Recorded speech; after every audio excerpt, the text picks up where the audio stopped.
Well, good evening, everyone. My name is Bob Work. I have the honor to be the CEO of the Center for a New American Security.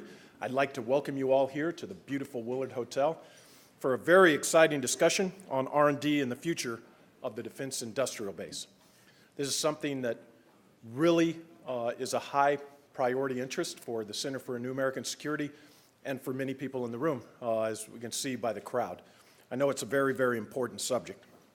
Good evening and welcome. Let me just add my words of delight to see all of you here to talk about a topic that, frankly, it's hard to think of a more important topic in terms of implications not only for national security, but in terms of our economic dynamism and growth as a nation.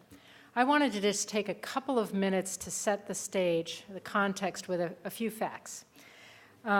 It's been estimated that over half of U.S. economic growth in the past decade has been driven by innovation, and that federal research and development funding has played an absolutely critical role in that.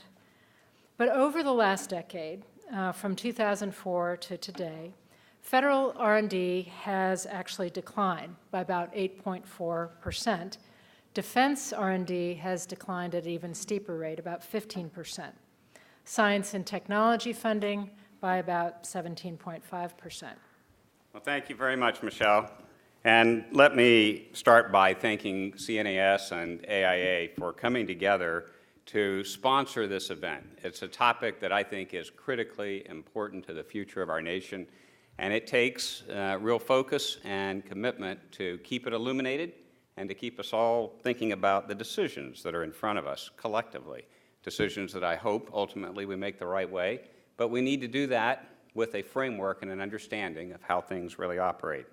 So I thought I would spend a little bit of time this evening giving my perspective on what I like to call the innovation ecosystem, how things actually work in our country in particular to cause the outcomes that we all hope when it comes to both economic security and to national security.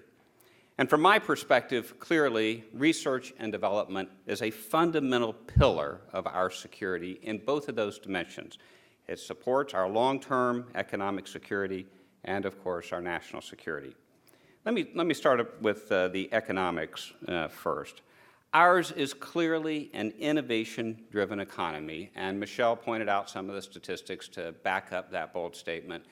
But I think most of us know it without the statistics. We look around at what's happening today. We think about the things that we as individuals go out and buy, the lives that we have, and the dependencies that we all have on technology.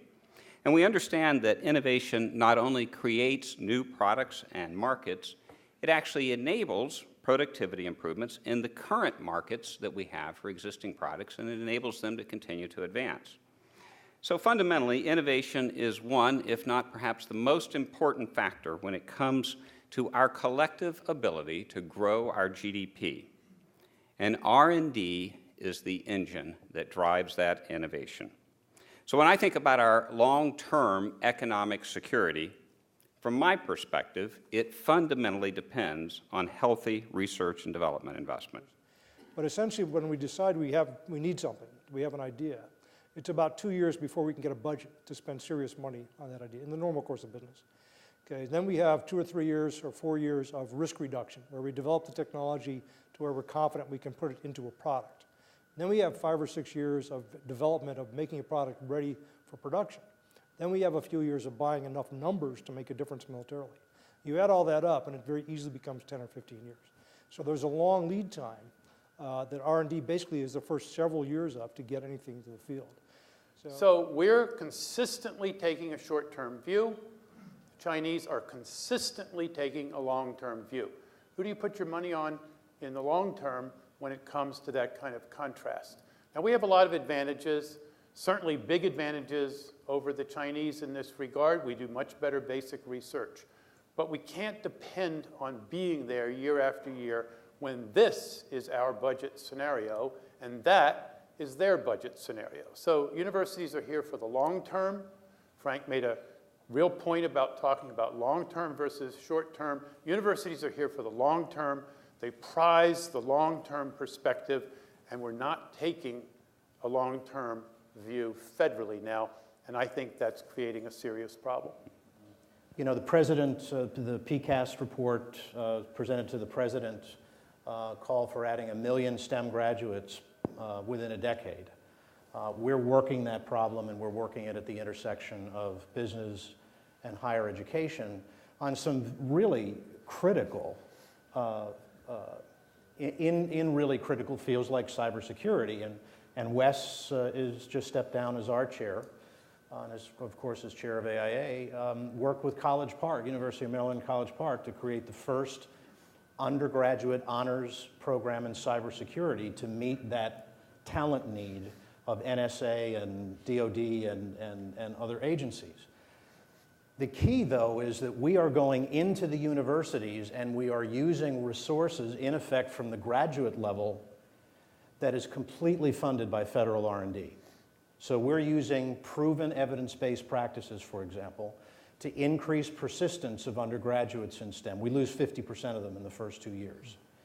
One of the most powerful interventions is to put freshmen in research labs with research scientists and graduate students, and persistence skyrockets. Well, guess where the funding comes from for those labs and for those graduate students and postdocs? From NSF and NIH.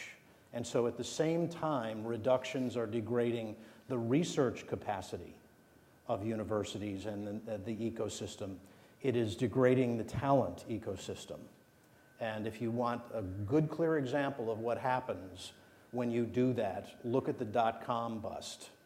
When numbers of computer science degrees plummeted, we have yet to return to those levels.